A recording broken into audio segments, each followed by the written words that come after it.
নমস্কার, দেখছেন রিপাবলিক বাংলা, সঙ্গে রয়েছে আমি স্বর্ণালী। শুরু করছি দেশের কথা দশের কথা। আপনারা জানেন যে দেশের কথা দশের কথায় দেশের সেই সমস্ত ইস্যুকে আমরা নজরে রাখি যে ইস্যুগুলো এই মুহূর্তে কোথাও রাজ্যের সঙ্গে জড়িয়ে যাচ্ছে বা ভীষণ রকমভাবে প্রাসঙ্গিক হয়ে উঠছে। যেরকম চোখ রাখা যাক আজকের খবরে, যেখানে রীতিমতো মহারাষ্ট্রে শিবসেনার গদি যেখানে অনেকটাই টলমল। মুম্বাইয়ের প্রাক্তন পুলিশ কমিশনার পরমবীর সিং এবং সেই রাজ্যের স্বরাষ্ট্রমন্ত্রী অনিল দেশমুখকে নিয়ে বেজায় অস্বস্তিতে পড়েছেন যেখানে উদ্ধব ঠাকরে।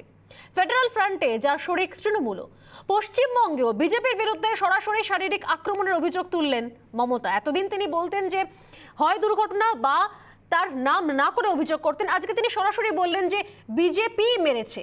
রাজনৈতিক পর্যবেক্ষকদের প্রশ্ন, নিজের রাজ্যে বিজেপির বিরুদ্ধে কি কোণঠাসা হয়ে পড়েছে ফেডারেল ফ্রন্টের শরিকরা? নজর রাখবো আজকের প্রতিবেদনে। মহারাষ্ট্রে ঘোর সংকটে পড়েছে শিবসেনা নেতৃত্বাধীন মহাজোট মহারাষ্ট্র বিকাশ আঘাডি।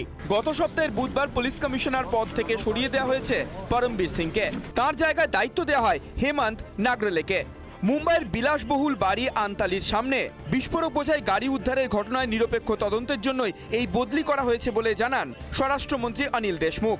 এরপরই শনিবার মহারাষ্ট্রের মুখ্যমন্ত্রী উদ্ধব ঠাকরেকে চিঠি লিখে পরমবীর বলেন, অস্ত্রকাণ্ডে ধৃত সচিন ভাজেকে স্বরাষ্ট্রমন্ত্রী অনিল দেশমুখ প্রতি মাসে 100 কোটি টাকা আদায়ের লক্ষ্যমাত্রা দিয়েছিলেন।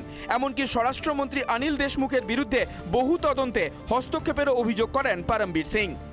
আর এতেই টালমাটাল হয়ে গিয়েছে বিজেপি বিরোধী মহাজোটের অন্যতম গুরুত্বপূর্ণ শরিক শিবসেনা।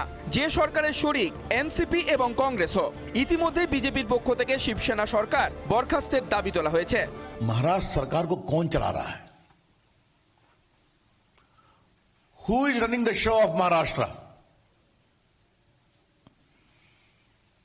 क्या is it the most confused government in the history of Maharashtra? जिसके नेता तो कुर्सी पर हैं, अथॉरिटी नहीं है। अगर सेना के लोगों से पूछो क्या है मामला, हमसे नहीं, बात करो एनसीपी से, उनके आदमी उनके नेता है।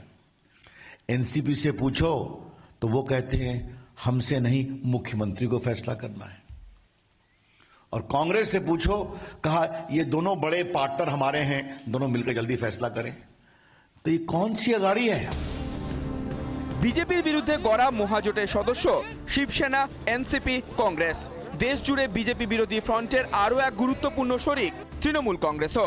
মহারাষ্ট্রের সাম্প্রতিক উথাল পাথালে বিজেপি বিরোধী মহাজোটের 3 বড় শরিক একসঙ্গে অস্বস্তিতে পড়েছে। মহারাষ্ট্রের রাজনীতির অন্দরে কানাঘুষো শোনা যাচ্ছে যে স্বরাষ্ট্রমন্ত্রীর বিরুদ্ধে তোলাবাজির অভিযোগ ওঠায় শরিক কংগ্রেস এবং এনসিপি শিবসেনার ওপর ক্ষুব্ধ। যদিও জোটের কথা মাথায় রেখে এখনো শিবসেনা বিরোধী বক্তব্য শোনা যায়নি এনসিপি ও কংগ্রেসের মুখ থেকে।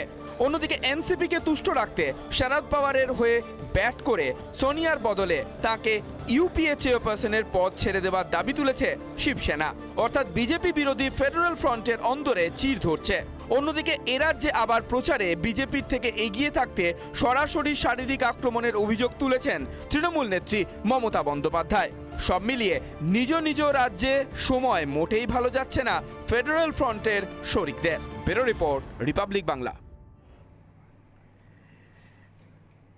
যেটা আমরা বলছিলাম যে নিজ রাজ্যে সময় ভালো যাচ্ছে না ফেডারেল ফ্রন্টের বিভিন্ন জায়গাতে। যে মহাজোটের কথা আমরা এর বারবার শুনেছি এবং জাতীয় স্তরে মহাজোটের অন্যতম শরিক যেখানে একদিকে এই শিবসেনা একই সঙ্গে পাশাপাশি দাঁড়িয়েছেন কোথাও মমতা বন্দ্যোপাধ্যায়েরও, সেই জায়গা থেকে এই মহাজোট সংকটে, মহাজোট মানেই কি একে অপরের বিরুদ্ধে দুর্নীতির অভিযোগ। আমি আসবো এই আলোচনাতে আজকে দেশের কথা দশের কথায়।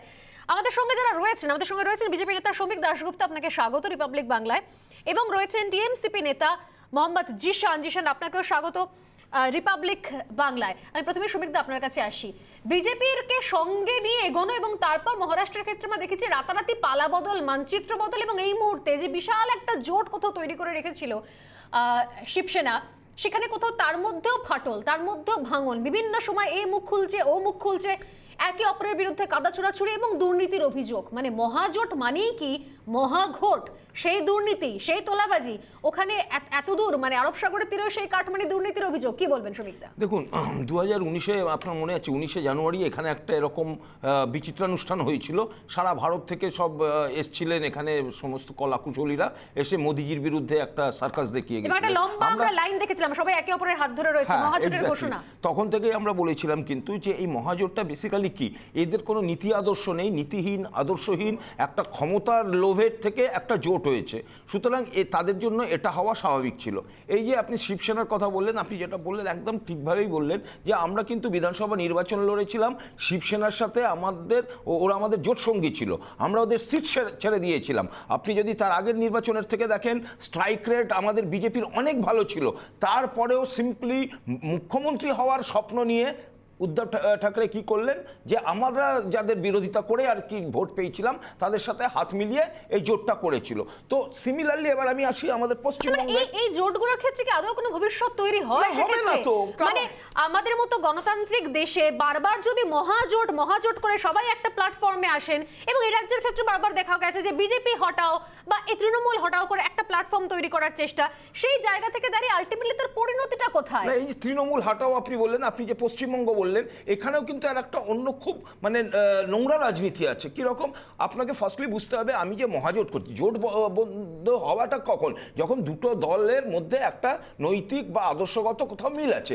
আজকে বলুন মানে বামেরা, এখানে আমি পশ্চিমবঙ্গের কথা বলি, বামেরা 34 বছর ধরে আমাদের শুনিয়ে গেছে 70 থেকে 77 কি অত্যাচার কংগ্রেস করেছে। কংগ্রেস শুনিয়ে গেছে এই 34 বছরে ওদের কর্মীদের মুখে কই মাছ ঢুকিয়ে মারা হয়েছে, কংগ্রেসকে ভোট দেওয়ার জন্য হাত কেটে নেওয়া হয়েছে। তারা আদর্শের গন্ডগোল, আমি এটা জিশানের কাছে আসছি, আমি জিশানের কাছে আসছি। জিশান, জিশান এক মিনিট, তারা জোটবদ্ধ হয়েছে জিশানের কাছে প্রশ্ন আমার, জিশানের কাছে প্রশ্ন, জিশান ভোট ব্যাংক বামফ্রন্টের বিজেপির দিকে। আরে ভাই 2011 তো আপনাদের তাই জিশান, ওই এক মহাজোট মানে রেকর্ড বাজিয়ে লাভ নেই, 23% এক ভাঙা রেকর্ড বাজিয়ে লাভ নেই। 2011 তো আপনাদের ভোট ছিল না, ওই বামেরা কংগ্রেসের ভোট এসেছে, ওই সব কথা অন্য মহাজোট মানে মহাঘোট কেন? কেন মহাজোট হয়েও এক কারণ এদের জায়গাতে তোমরা ভোটের থাকতে মানসিকতা পারছো না? নিয়ে এরা জোটটা করে, ওই জন্য এটা মহাঘোট। বৃহত্তর ক্ষেত্রে জাতীয় স্তরে এত বড় মহাজোট তৈরি হলো, তৃণমূল কংগ্রেসের পাশে শিবসেনা আরো অনেকে মিলে এত বড় জোট, পাশে লালু প্রসাদ যাদবের ছেলে আসছে, বারবার করে সেখানে প্রার্থী দেওয়ার কথা বলা হচ্ছে। এত বড় তোমাদের জাতীয় স্তরে এত বড় জোট, সেই জোট নিজে একে অপরের মধ্যে কাদা ছড়াছড়ি করে না মরছে। কাদা ছড়াছড়ির কথা নয়, দেখুন একটা আমরা মানে দেখতে এত বড় পাচ্ছি যে শত্রু বিজেপি, 2014 থেকে আমাকে একটা দল বলতে দিন, বিজেপির বিরুদ্ধে এতজনে মিলে এক জায়গায় রয়েছেন, আমি সেটা একটা একটা কথা সমস্যা। বলবো, বলুন। 2014 সাল থেকে আমরা দেখতে পাচ্ছি যে একটা দল কিভাবে ফ্যাসিস্ট ফোর্স হিসেবে আমাদের দেশে রাজত্ব করছে। এটা আমরা তৃণমূল কংগ্রেস বলছি না, ফ্যাসিস্ট কাকে বলে ভাই একটু বলবেন? ইউনাইটেড স্টেটস এর একটু ফ্রিডম বলবেন অফ ভাই? হাউসের রিপোর্ট বলছে যে ইন্ডিয়াকে এখন না না ফ্রি ফ্যাসিস্ট কান্ট্রি হিসেবে বলতে দেখা হয় কাকে না। বলে একটু বলো না। ইন্ডিয়া এখন ওই খালি কতগুলো কেতাবি শব্দ বলে মানুষকে বিভ্রান্ত করা যাবে না। ফ্যাসিস্ট কাকে বলে আগে বলো, আগে বলো ফ্যাসিস্ট কাকে বলে, আগে বলো ফ্যাসিস্ট কাকে বলে, আগে বলো ফ্যাসিস্ট কাকে বলে। তুমি যে বললে ফ্যাসিস্ট সরকার, ওই বামেদের থেকে ধার করা শব্দ বলে লাভ নেই। ফ্যাসিস্ট কাকে বলে আগে বলো। বিরোধিতা কে করেছে? বিরোধীরা যদি একত্রিত হয় সেটাতে বিজেপির অসুবিধা কোথায়? বিজেপি কি চাইছে? তার কারণ হচ্ছে বিজেপি যেহেতু ভ্রষ্টাচারের বিরুদ্ধে লড়ছে, সব ভ্রষ্টাচার এক হচ্ছে, সেইখানে বিজেপির আপত্তি। বিজেপির আপত্তি সব চোর একসাথে হচ্ছে, সব তোলাবাজ একসাথে হচ্ছে, সব ভ্রষ্টাচারী একসাথে হচ্ছে, ওই জন্য বিজেপির আপত্তি।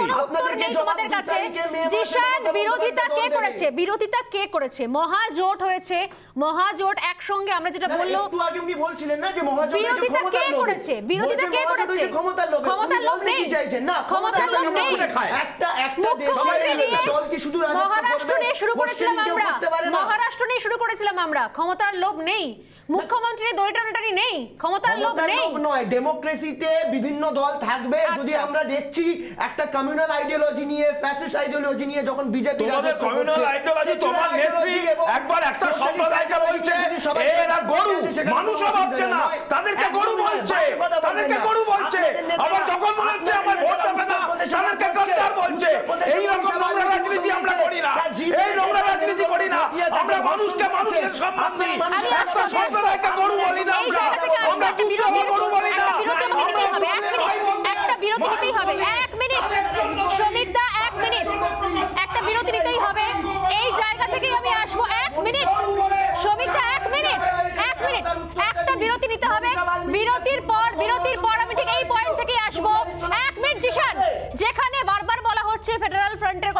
হচ্ছে, নিঃসন্দেহে আমাদের নজর রয়েছে, আমরা নজর সরাইনি রাজ্যের বিধানসভা নির্বাচনের দিক থেকে। প্রতিটা মুহূর্তের ইস্যু, প্রতি মুহূর্তের আপডেট আমরা তুলে ধরি, কিন্তু প্রাসঙ্গিক এর সঙ্গে গোটা দেশ জুড়ে কি চলছে, কারণ শুধুমাত্র খরগোশের মতো ওই রাজ্যের নির্বাচনের দিকে তাকিয়ে থাকলে কোথাও যে মহাজোট, ফেডারেল ফ্রন্ট, এত কিছু নিয়ে এতদিন ধরে কথা শোনা যাচ্ছে, সেদিক থেকে দৃষ্টি সরানো যায় না। আমরা আসবো এখানেই একটা বিরতির পর, সঙ্গে থাকুন।